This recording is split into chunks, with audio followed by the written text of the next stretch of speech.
nunca foi tão crucial entender de pessoas, entender de comportamento como tem sido hoje. Primeiro eu queria falar como foi que eu cheguei na neuroarquitetura, até porque eu acho que eu cheguei por um caminho interessante. Eu cheguei pela psicologia ambiental, né? É como o ambiente construído influencia no comportamento e como o ser humano interfere no espaço construído. Então esse foi o primeiro momento de aproximação com esse conteúdo. E aí naturalmente, né, surgiu esse tema sobre a neurociência, que nos últimos anos o estudo do cérebro começou a despontar aí. Então essa questão de você validar, né, a psicologia sendo validada para as questões biológicas, né? Então isso foi que naturalmente a gente acabou indo para esse lado aí. Então, primeiro tirar esse mito, né, de que o arquiteto não precisa ser um neurocientista, né? E às vezes a gente, quando vai falar de neuroarquitetura, espera-se que o arquiteto tenha um conhecimento com a profundidade de um neurocientista. Não é o caso. Dependendo da complexidade do trabalho que a gente vai enfrentar, você pode trazer para próximo de você pessoas com outras expertises para que a gente junto possa resolver problemas de arquitetura, né? Mas eu acho que importante é que a gente possa saber como é que esse espaço construído ele vem influenciar sobre o nosso comportamento e que áreas do cérebro ele vai ativar, para saber se a gente tem vontade de ficar no ambiente, se ele é aprazível ou se o ambiente possui características que são desagradáveis e a gente tem a vontade de se evadir dele ou, no caso, de fuga, né? Os neurônios eles constroem, na verdade, a memória através de sinapses. Então, quando uma célula nervosa ela é ativada, ela se conecta com outra célula nervosa, né, através de seus axônios, aquilo forma uma sinapse. Então, uma célula ativa a outra. E quanto mais emoção, quanto mais experiência você proporciona para as pessoas, mais sinapses, mais um neurônio entrelaça com outro, mais outro entrelaça com outro. Quanto mais neurônios estão envolvidos naquela memória, mais forte é aquela memória. Então a gente, como professor, como profissional, a gente sempre tenta trabalhar no sentido de consolidar a memória. E para explorar e consolidar memórias de longo prazo, a gente tem ido na pegada de gerar experiências positivas, experiências com emoção.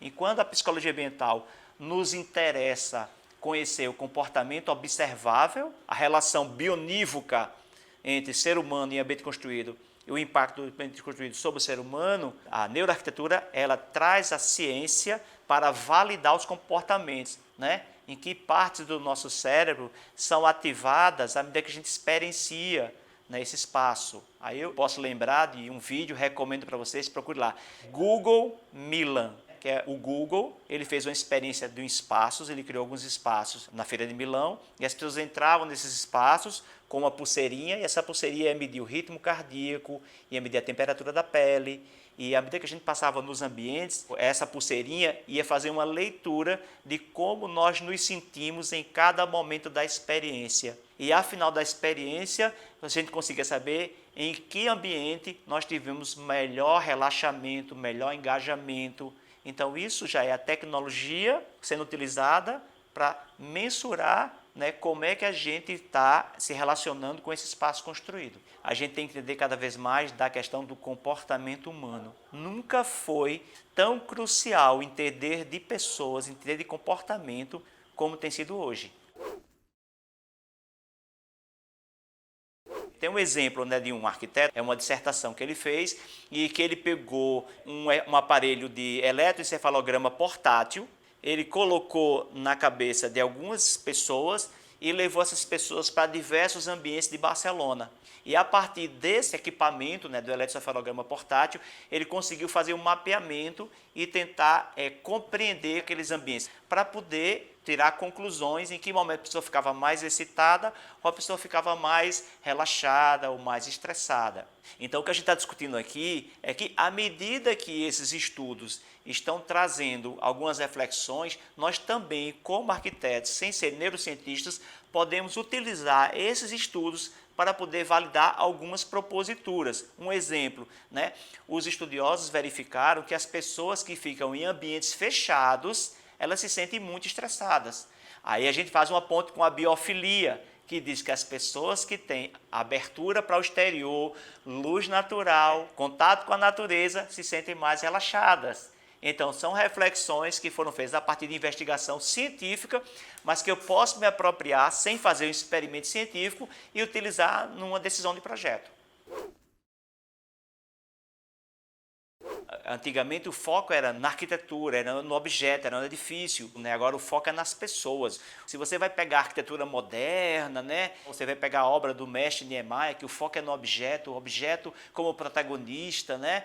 Aí você vai pegar a obra do Wright, você pega a Casa da Cascata, que você já coloca ela dentro de um ambiente natural. Então, eu acho que a neuroarquitetura veio com essa preocupação de entender esse humano para construir uma arquitetura que seja mais humana. Ainda você vê ainda aí uma discussão do ponto de vista teórico sobre a arquitetura do espetáculo, né? E a arquitetura mais humana, mais acolhedora. A gente vê muito nas mostras da arquitetura, né? Nas Casa Cor, às vezes nas mostras internacionais, muito foco no objeto, né? As pessoas vão para as mostras internacionais, vão para as mostras nacionais e voltam cheias de paletas de materiais, do design da moda, da luminária da época. Mas eu acho que tem um componente aí que é o humano, o ser humano. Como arquitetos, nós temos um potencial muito grande de mercado, se esse mercado começar a entender o nosso papel para trazer a humanidade para o espaço arquitetônico. Mas eu queria dizer para quem quer começar a fazer um projeto, um briefing, uma coisa que eu faço é o seguinte: eu peço para o cliente contar toda a história da vida dele. Ele adora e eu peço autorização para ele para gravar a conversa, porque a minha memória também não vai conseguir gravar tudo. Então ele me conta toda a história dele, ele fica muito sorridente, ele lembra de coisas que ele não lembrava mais. E a partir dessa história eu construo toda uma paleta de memórias, uma paleta de materiais, uma paleta de experiências. Eu vou na cultura, eu vou na família. Então eu consigo entender a verdadeira identidade da pessoa. Então eu construo a casa da pessoa, o espaço da pessoa baseado nessa identidade.